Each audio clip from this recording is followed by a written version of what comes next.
Friends, అది సరిగ్గా కురుక్షేత్రంలో భీమునికి దుర్యోధనికి మధ్య యుద్ధం జరుగుతున్న సమయం. సరిగ్గా 18 రోజులకు దుర్యోధనుడు భీముని చేతిలో మృత్యువాత పడటానికి ముందు జరిగిన సంఘటన. భీముని చేతిలో ఎంతో ఘోరంగా ఓడిపోయి దుర్యోధనుడు తన తనువును చాలించే సమయంలో అతని మదిలో 3 సందేహాలు వచ్చాయి. ఈ సందేహాలని ఎవరిని అడిగి నివృత్తి చేసుకోవాలో అతనికి ఆ సమయంలో అర్థం కాలేదు. ఇక ఎవరిని పిలిచి చెప్పాలి అనే పరిస్థితిలో ఉండగా తన 3 వేళ్లను పైకి లేపి చూపిస్తున్నాడు.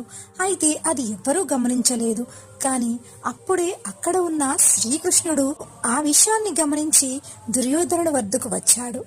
దుర్యోధనుడితో, బావా, నువ్వు నీ మదిలో ఉన్న 3 సందేహాల గురించి అడగాలని అనుకుంటున్నావని నాకు అర్థమైంది. ఆ 3 సందేహాలేంటో కూడా నాకు తెలుసు. నువ్వు